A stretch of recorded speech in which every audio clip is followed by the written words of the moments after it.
말씀의 제목은 되게 짧죠? 따라서 해봅시다. 편해.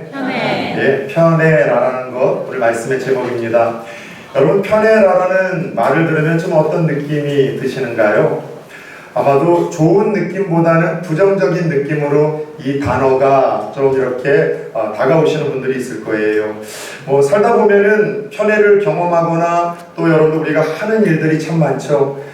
자녀가 여럿이지만 더 사랑하고 더 애틋한 마음이 가는 이가 있는가 하면 조금 더 알게 모르게 차갑게 대하는 그런 자녀가 있게 마련이고, 또 가족들 중에도, 형제들 중에도, 또 친구들 중에도 모두가 똑같은 가치와 가까움과 애틋한 마음이 있기보다는요, 조금 누군가는 더 차갑고 따뜻하고 마음이 가고 덜 가는 이런 편애는 여러분 인지상정인 것 같습니다.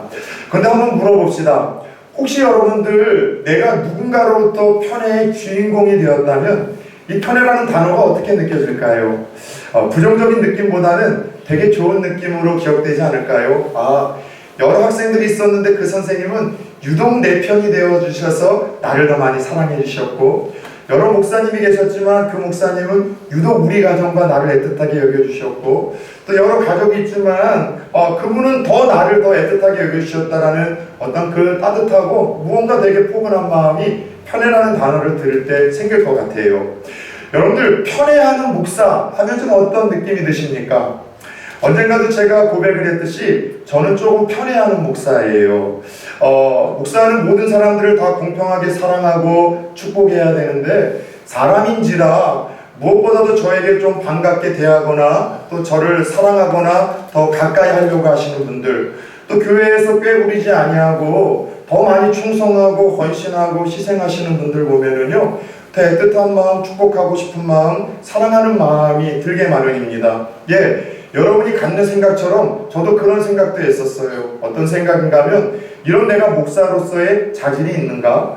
목사는 다 공평하게 사랑하고 축복해야 되는데 그냥 저를 더 반갑게 대하고 가까이 하려고 하고 그렇게 하나님의 나라를 위해서 충성된 일을 더 축복하고 더 사랑하려고 하는 이런 내가 참 이중적이고, 또 여러분들 이런 제가 위선적이라는 것 때문에도 여러분 힘들었던 시간이 있었어요. 그런데 어느 날 하나님께서는 그런 목사의 마음을 위로라도 하듯 성경을 통해서 아주 놀라운 것 하나를 보게 하셨습니다. 그게 뭐냐면, 우리 하나님도 여러분들 몰랐는데 편애하시는 분이더라는 거예요.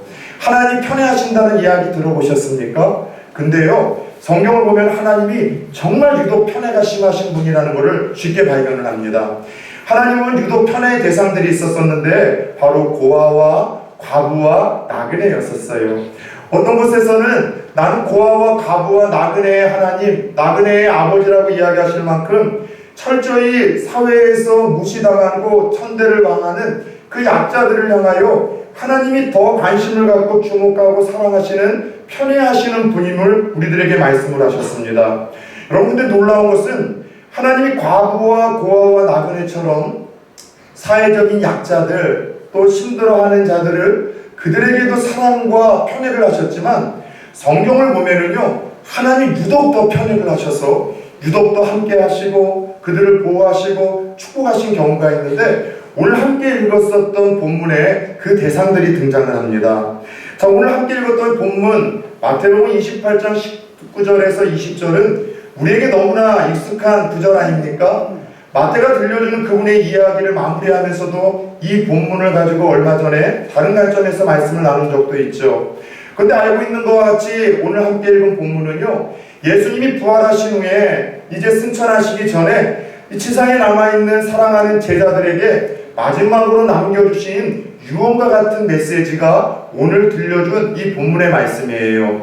여러분, 사람이라는 것은 사랑하는 사람에게 가장 진솔한 그리고 가장 묵직한 교훈이나 어떤 여러분들 메시지를 남기는 순간이 있다면 떠날 때 아닙니까? 헤어질 때 아닙니까? 이별할 때 남기는 말이야말로 가장 진솔하고 무게가 있는 말인 것처럼, 예수님도 마지막 제자들 떠나면서 남겨주시는 그 유언의 말씀이 그분의 생애에서 제자들에게 주고자 하셨던 가장 중요한 메시지였다는 것을 우리가 생각하면서 이 말씀을 보면은요, 좀 더 은혜와 감동이 배가 될 것 같습니다. 마지막으로 유언과 같이 주님이 들려주신 말씀은 바로 이거예요. 그러므로 너희는 가서 모든 민족을 제자로 삼아 아버지와 아들과 성령의 이름으로 세례를 베풀고 내가 너희에게 분부한 모든 것을 가르쳐 지키게 하라. 볼지어다 내가 세상 끝날까지 너희와 항상 함께 있으리라 하시니라. 어려운 말 같지만 정리해 보면은 하나님의 약속과 축복의 메시지예요. 자, 내가 복음 증거하는 자들, 그래서 생명을 살리기 위해서 힘쓰는 자들, 세상을 변화시키기 위해서 애쓰는 자들과 항상 함께 하시겠다는 그런 약속입니다. 복음을 전하고 한 생명을 살리고 세상을 변화시키는 일을 위해서 하나님과 똑같은 꿈을 갖고 똑같은 비전을 갖고 살아가는 이들과 더 동행을 하고 그들을 인도하고 그들을 보호하며 축복하겠다는 편애의 약속이에요. 그것도 얼마나 강조하시고 힘을 주며 언급하시는지 한 번만 따라서 해봅시다. 볼지어다. 네, 볼지어다 라고 말씀을 하시며 이 축복과 약속을 언급하세요.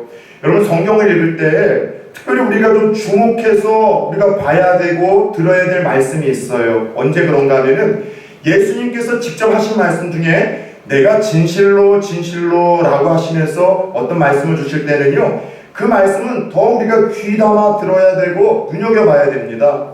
진실로 진실로 라는 것은 아멘 아멘 잘 들어봐 라고 하시며 중요한 메시지를 주실 때 우리에게 주님이 사용하시던 어떤 그런 방법이었었어요. 또 하나 진실로 진실로 다음에 나오는 말씀만이 아니라 우리가 주목하고 귀담아 들어야 될 예수님의 메시지 중에 따라서 해봅시다. 볼지어다. 예, 볼지어다 라고 말씀을 하시며 메시지를 주실 때는 하나님이 주목하라는 거예요. 신경을 쓰라는 거예요.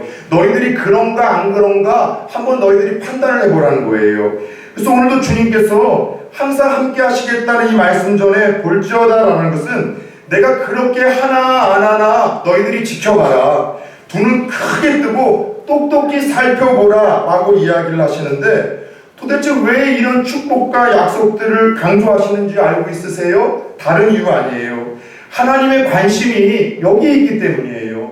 하나님의 소원이 여기 있기 때문이에요. 하나님의 꿈이, 우리의 꿈은 그저 화장실 여러 개 딸려있고 평수 넓고, 여러분 우리는 더 많은 토지와 좋은 차 모는 것, 좋은 대학교 가고 좋은 취업을 하는 것이 꿈인데, 하나님의 꿈은 여기에 있어요. 하나님의 사명이 여기에 있기 때문에 바로 이 부분을 위해서 힘쓰는 자들에게 그분이 더 많은 인도, 더 많은 보호, 더 많은 축복, 더 많은 편애의 약속을 하셨던 것이죠.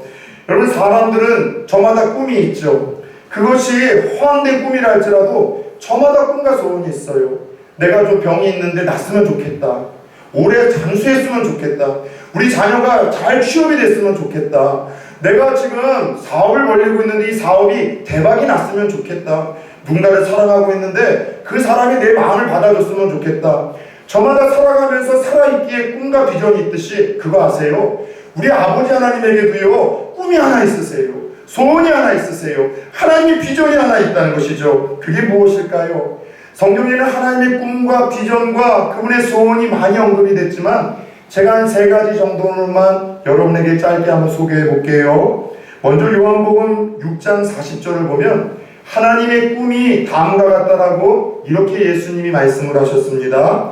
내 아버지의 뜻은 아들을 보고 믿는 자마다 영생을 얻는 이것이니 마지막 날에 내가 이를 다시 살리리라 하시니라.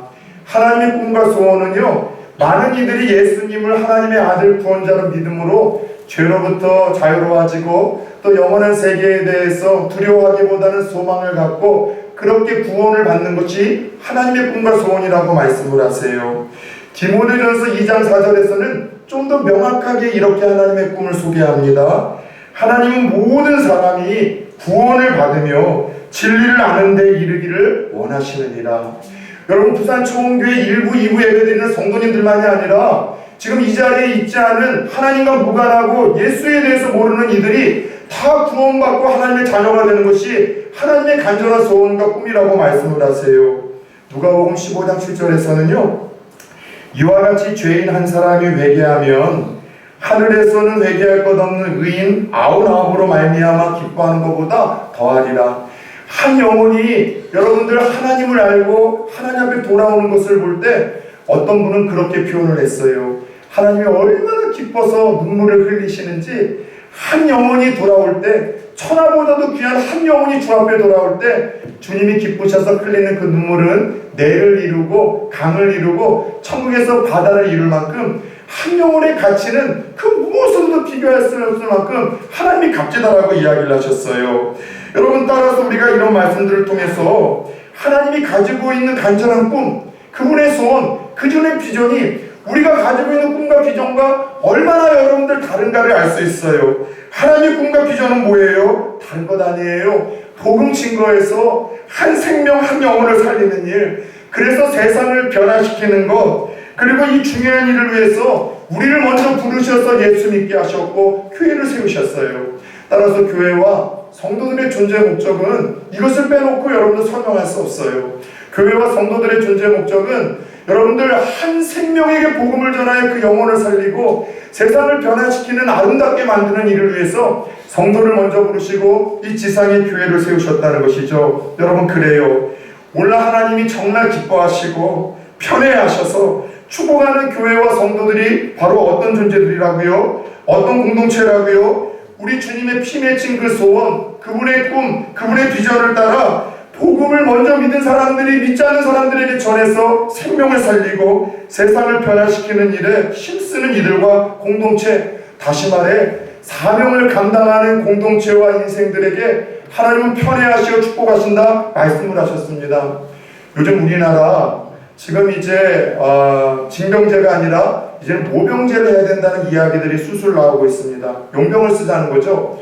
근데 여러분, 하나의 상식을 한번 제가 테스트해 보겠습니다. 전 세계에서 가장 신뢰를 받고 인기가 있는 여러분들 모병들이 어느 나라 모병인지 아십니까? 용병들인지?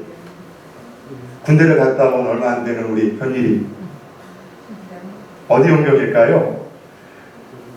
옆에서 분하고 한번 인사해 봅시다. 성경도 아니까. 왜 인사 성경도 아니까.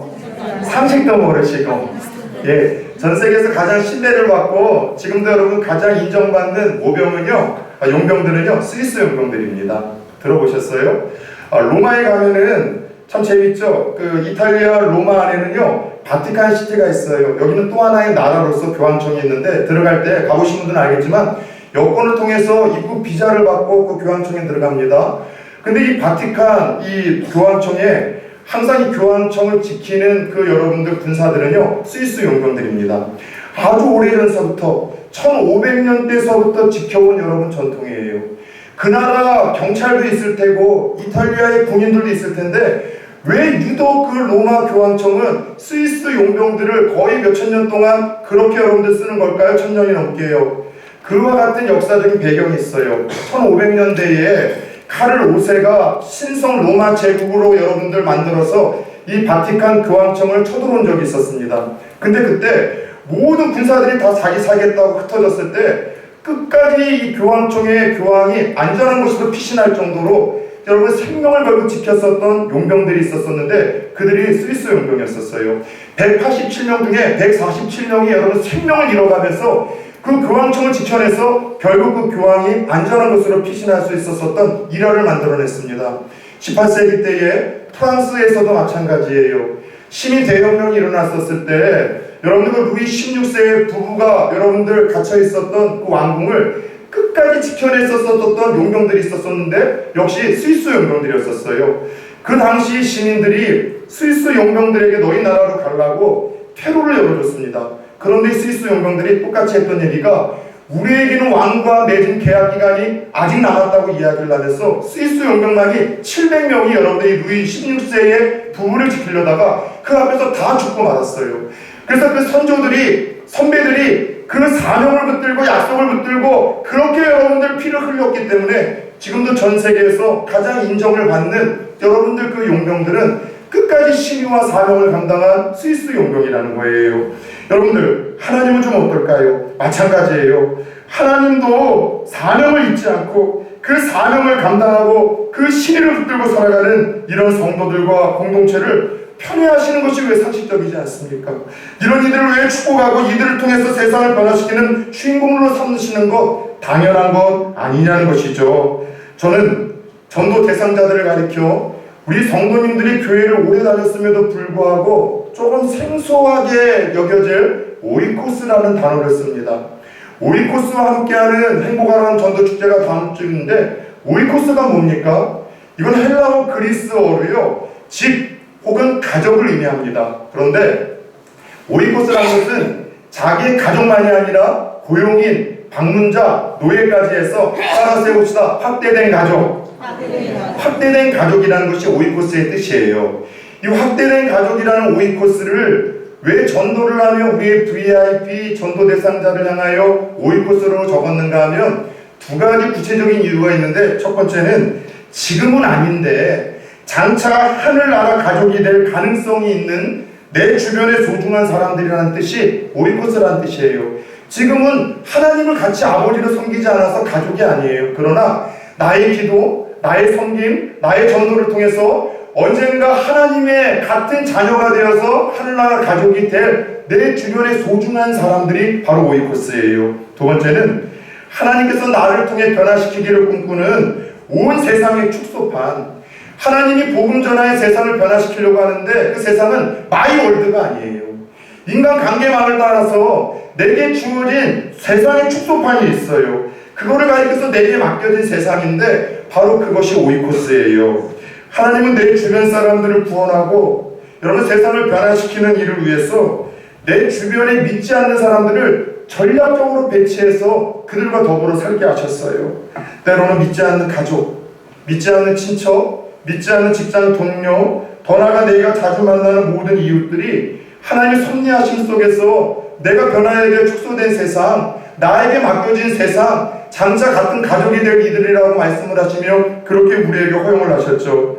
그래서 이 오이코스 전도는요, 1년에 한 번 하는 이벤트가 아니에요. 12월 15일 다음 주에 하고서 끝나는 것이 아니라 이거는요, 1년 12달 평생에 걸쳐 내게 맡겨진 그 세상에서, 축소된 세상에서 내가 밥 먹듯이 잠자듯이 숨을 쉬듯이 그렇게 여러분 자연스럽게 펼쳐가는 과정이요, 라이프 스타일, 삶의 방식이 되는 전도가 바로 오이코스예요. 그래서 한 번 사람 어떤 이벤트 만들어서 부르는 그런 전도가 아니라 평생 그들의 삶을 변화시키고 그들에게서 가장 좋은 것을 주시며 세상을 변화시키는 이 아름다운 과정이기에 오이코스라고 저는 이야기를 합니다. 중요한 것은 하나님의 오이코스 전도를 통해서 내게 주어진 영혼을 구원하고 그리고 여러분 세상을 변화시키는 일을 위해 동참을 하며 하나님께 더 많은 사랑과 편애의 대상이 오는 우리가 되기를 원하는데, 그러기 위해서는 다음의 세 가지를 가슴에 새기셔야 됩니다. 첫 번째는 오이코스 명단을 계속해서 작성하십시오. 이 명단을 작성하는 것을 통해서 하나님은 나를 통해서 누군가를 여러분들 구원하시고 세상을 변화시켜 나간다는 사실을 한시도 잊지 마십시오. 여러분들 내가 작정한 이들, 그리고 여러분들 1층에 그렇게 여러분들 올려놓고 내가 기도하고 오후 아래에서 기도하는 그 사람들이 내게 맡겨진 세상의 축소판이요, 하나님께서 나를 통해 변화시키기를 원하는 여러분들 작은 세상이라는 사실을 잊지 마십시오. 두 번째, 오이코스를 위해서 매일 기도하셔야 됩니다. 전도 축제 때 한 번, 두 번 하고 마는 것이 아니라 평생에 걸쳐서 내게 허락하신 오이코스들을 하나님 같은 가족이 되게 해달라고 우리는 사랑으로 기도해야 됩니다. 왜 해야 되는 줄 아세요? 기도해야지 관심이 생겨요. 기도해야지 하나님의 마음이 느껴져요.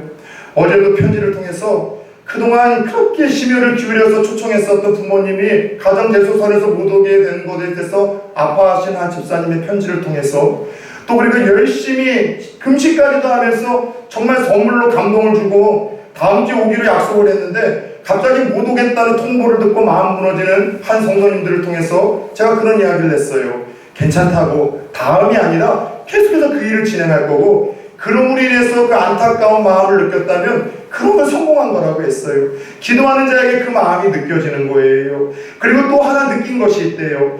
우리 교회에는 소문이 잘 나서 전도하지 않아도 새가족들이 계속해서 오잖아요.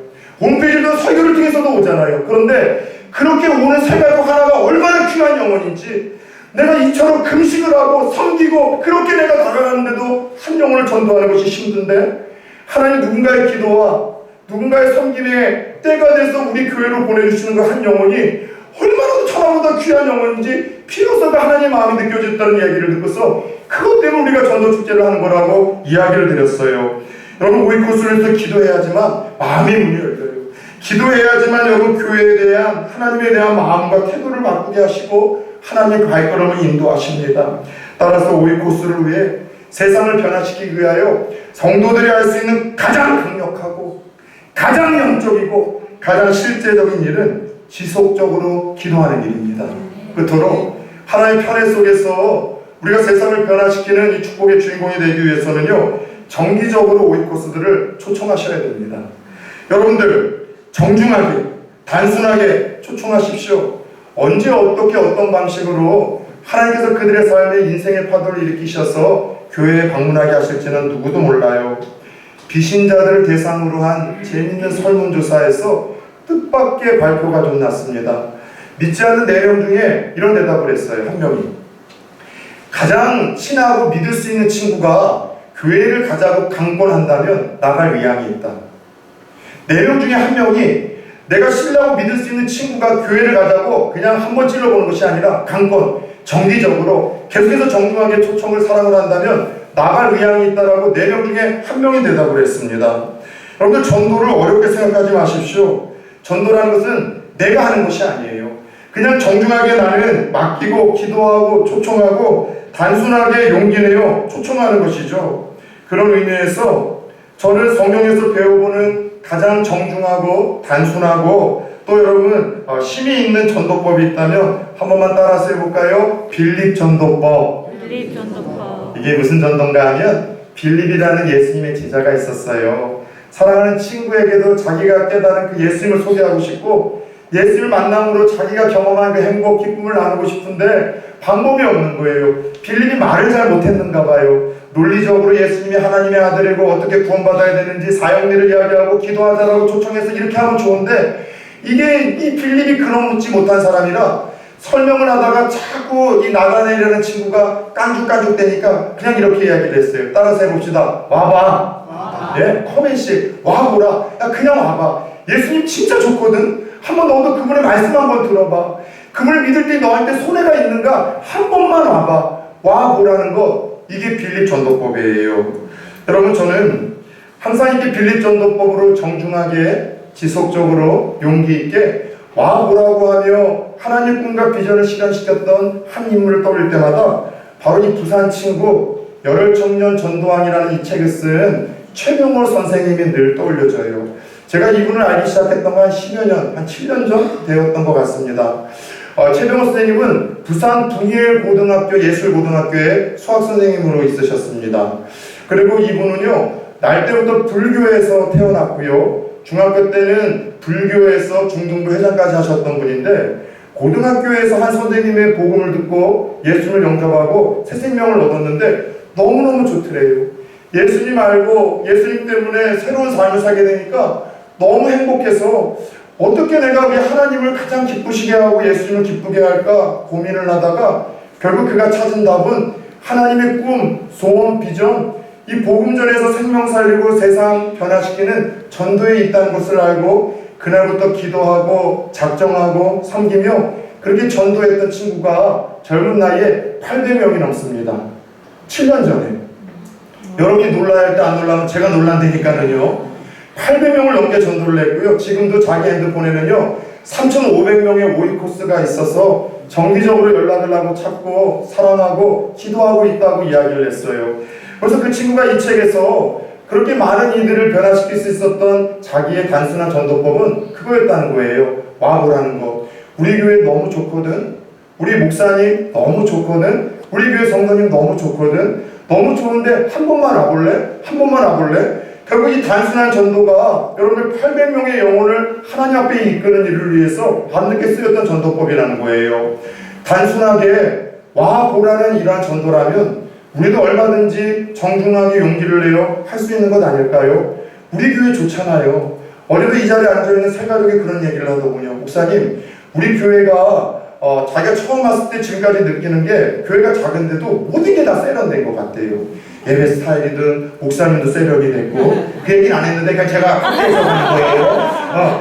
모든 게 다 세련됐대요. 교회의 모든 거 하나하나가 다 세련됐다는 이야기를 듣고 새 가족들이 우리 교회를 향한 느낌이 이런다면 참 감사하죠. 교회 올 때마다 음식 맛은 얼마나 좋습니까? 어제 김희철 장로님 부산의 여러분들 조선업에서 오랫동안 하던 사장님 한 분을 여러분 교회에 모시고 와서 같이 식사를 하게 하셨어요. 그냥 그 분을 만나야 될 일이 있었었는데 그냥 장로님이 교회에서 김장을 섬기다가 그냥 우리 교회로 오라고 그랬더만 그러면 수육 쌌냐고 그러더래요. 그래서 고기 맛있고 우리 교회에 저 밥 맛있다고 해서 그분이 좋은 차 타고서 교회로 오셨어요. 그 사장님이요. 어제 같이 오신 분들 보셨잖아요. 같이 밥을 먹고 워낙 부산에 여러분들 조선소 그 큰 배를 잇는 일을 평생 해오셨기 때문에 또 거물급 아니겠습니까? 아는 것도 많더라고요. 똑똑하시더라고요. 그래서 제가 다 들어드리고 결국 죽음에 대한 이야기를 했어요. 그래도 크나 작으나 젊으나 늙으나 다 죽게 되는데 그 죽음 너머에 다 끝나면 참 좋으련만 그 후에 문제를 해결해 줄 수 있는 것이 종교인데 생 그거 잊지 마시라고 해서 여러분 복음을 그때 진작에 이분이 들으시는데 언젠가 하나님의 때에 나는 그가 심은 그 복음의 씨앗이 싹이 나리라 믿습니다. 네. 교회 밥 맛있다고 여러분 오라고 하세요. 목사님 좋고 교회 좋고 성도님들 얼마나 좋습니까? 이런 단순한 전도라면 우리도 얼마든지 할 수 있지 않냐는 것이죠.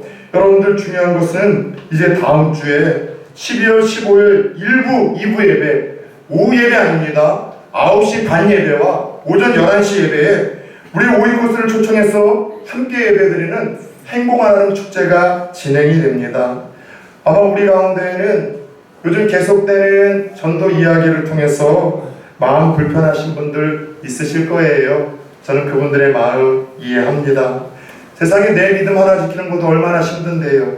지금 내가 먹고 마시는 코앞에 단절있는 문제 하나 때문에도 하루하루 사는 것이 버거운데 일주일에 한 번 교회 와서 위로의 말씀, 소망의 말씀 듣고 힘을 얻고 싶은데 그런 절박함을 가지고 교회에 오면은 전도 이야기만 들리니 얼마나 여러분들 불편하고 또 여러분들 힘드시겠습니까? 목사가 바보가 아닌 이상 왜 그런 마음을 모르겠습니까? 그럼에도 불구하고 제가 교회에 부임해서 4년이 되어 이제 5년 차가 앞두고 이렇게 전도를 하자는 것은 그동안 안 한 이유는 딱 하나예요. 괜히 이것이 성도의 수를 불리기 위한 그런 방법으로 쓰여질까 싶은 마음으로. 그러나 기도하고 우리 성도님들 한 영혼의 소중함을 알았으면 좋겠다. 품고 그것 때문에 금식일을 한 번이라도 하고 몇 주만이라도 내가 사랑으로 정말 좋은 이웃이 되어서 하나님의 사랑이 이런 것이라고 좀 나누고 한 영혼을 초청했을 때 거절했었을 때 그 아픈 마음, 아버지의 마음을 좀 느끼고 한 영혼이 나로 와서 복음을 듣는 그 자리에서 하나님 주시는 세상 다 얻은 것 같은 기쁨을 좀 나누는 것이 목사로서의 성도님들이 갖춰야 될 당연한 것이 아닐까 싶어서 진리가 아닐까 싶어서 기도하며 진행을 하게 되었죠. 그럼에도 불구하고 전도하자는 이유는 이런 거예요. 이거보다 하나님 오실 때는 더 긴급한 게 없어요. 이거보다 하나님 오실 때는 더 중요한 것이 없어요. 이거보다 하나님과 교회의 성도들에게 더 원하시는 것 없고 기뻐하시는 것 없고 가치 있다라고 말씀하시는 것 없고 이거보다도 하나님 더 축복하시는 만한 여러분 일은 없다는 것이죠. 이거보다도 우리의 믿음이 더 건강하게 균형 잡히게 성숙하게 자랄 수 있는 방법이 없어요. 이것보다도 하나님이 우리 편이 되어주셔서 여러분들 하나님의 사랑을 독차지하는 편의 방법, 축복의 방법은 없기 때문이라는 것이죠. 이 책에서 단순히 와보라라는 이 빌립 전도법을 지속적으로 정중히 용기 있게 선포해서 수많은 영혼들을 변화시켰었던 최병호 선생님은 계속해서 이런 이야기를 해요. 군대에서도 보급품이 제일 좋은 것이 신속하게 보급되어지는 것은 최전방이래요. 나라와 국민을 위해서 일선에서 싸우는 이들에게 나라도 공로를 알고 대통령도 알고 그들에게 가장 좋은 것을 먼저 주는데 하나님은 어떠시냐는 거예요. 가장 중요한 하나님의 그 꿈, 비전, 소원을 위해서 애쓰고 수고하고 헌신하고 함께 눈물을 흘리고 기뻐하는 이들에게 왜 하나님이 복을 주시지 않느냐라고 이야기를 하며 그가 하나님으로부터 받았던 놀라운 축복들을 그는 이 책에서 기록을 하고 있습니다. 그가 하나님 앞에 전도자로 살면서 날마다 이런 기도를 드린대요. 들어보세요. 이 책에 있는 여러분들 이야기입니다. 71페이지예요. 자기는 이렇게 기도하는데요. 하나님 아버지 저에게 복 주셔야 하고 하는 모든 일이 잘 되게 해주셔야 합니다. 왜냐하면 제가 교회 다니는 사실을 제가 전도하려는 사람이 다 알기 때문입니다. 그런데 만약 제가 하는 일이 변변치 않고 아는 것도 없이 무식해서 찌질하다는 소리를 들으면 전도가 되겠습니까? 교회 다니지 않는 사람들이 병호 저 자식 교회 다니고 시간 다 뺏겨서 지 할 일도 못하고 되는 일도 없나 보네 교회 가면 저렇게 되는가 보다, 절대 나는 교회 가지 말아야지 생각하면 큰일이지 않겠습니까? 라고 이야기를 하며, 그래서 더 많이 전도하고 하나님 꿈 이뤄될 테니 나를 축복해달라는 기도를 드리며 이 일을 한다는 거예요. 사람들이 오중에 모일 때마다 이런 질문을 던진대요. 하루는 교회에서 가깝게 지내는 사람이 병호 씨는 어떻게 큰 어려움 없이 신앙생활을 꾸준히 잘하고 복을 받는데 그 비결이 뭐냐고 물어봤을 때 그 질문에 대한 대답은 이거입니다. 교회 가자는 말을 많이 자주 하는 것. 그러면서 그가 여러분들 전도를 통해서 자기의 모든 것을 내어 맡기고 찌질하게 산 것 같지만 하나님이 전도하는 자기에게 짧은 생애 속에서 주신 축복을 다음과 같이 이 책 여러분 233페이지에서부터 그가 고백을 하고 있는데 잘 들어보세요. 첫 번째 복, 모든 것을 더하시는 복을 주십니다. 두 번째 복, 하나님과 사람들에게 인정을 받게 하셨습니다. 세 번째 복, 사람들을 얻게 하셨습니다. 네 번째 복, 나의 지경을 넓혀주셨습니다. 다섯째 번째 복, 생각만 해도 이루어 주셨습니다. 여섯 번째 복, 하늘과 땅의 모든 권세를 주셨습니다. 일곱 번째 복, 100배의 보상을 진짜 받았습니다. 여덟 번째 복, 행복한 사람의 특성을 내게 허락하셨습니다. 아홉 번째 복, 나를 위해 기도해 주시는 분들이 생겨났습니다. 열 번째 복, 좋은 것들이 내게로 쏟아집니다. 11번째 복, 아름다운 지혜를 얻게 된다면서 눈치가 빠르고 센스라는 것이 자기에게 전도하는 사람들 만나서 파악하다 보니 알게 모르게 주어졌다는 거예요. 12번째 복, 행복의 유통자가 되어져서 자기가 있는 곳을 행복하게 만들기 시작했다는 거예요. 13번째 복, 누군가의 멘토가 되었습니다. 14번째 복, 천국의 상급이 쌓여갑니다. 15번째 복, 죄 짓는 일에서 멀어지고 있습니다. 16번째 복, 영적 상태를 점검할 수 있습니다. 17번째 복, 하루하루 최선을 더 다해서 살게 됩니다. 18번째 복, 하나님이 나를 위해 모든 계획을 세워주십니다. 우리는 평상시 예수를 10년, 20년 믿어도 다 하나도 경험할 수 없는 그 경험을 이 짧은 생애를 살았던 친구가 복음을 전하는 가운데 하나님 편애 속에서 한두 가지도 아니고 책의 할당량 때문에 여러분 18가지나 적어 내려가는 걸 보면서 성령이 주시는 어떤 감동은 여러분에게는 없습니까? 그래요. 맞는 말이죠. 예수님도 약속하셨죠. 그런즉 너희가 먼저 그의 나라와 그의 일을 구하면 이 모든 것을 우리에게 던지겠다라고 주시겠다라고 약속을 하셨어요. 사랑하는 여러분, 하나님의 편애의 대상이 되어지는 부산초원교회 되기를 축원합니다. 하나님의 편애의 대상이 되어지는 저와 여러분들이 되어지기를 축원합니다. 행복한 주제를 두고 쉽게 여러분들 절망하지 마세요. 사랑하는 이들에게 좋은 거 먹고 좋은 거 경험하면 가장 좋은 것을 주고자 하는 마음인데 여러분 이 한 주도 기도하시고 찾아가셔서 초청하시고 함께 와보자라고 기도하며 안 올 때 함께 하나님의 마음도 느끼고 올 때 그 기쁨도 누리면서 우리 하나님에게 주목받는 또 다른 편의 주인공이 되어질 수 있기를 예수 그리스도의 이름으로 축원합니다.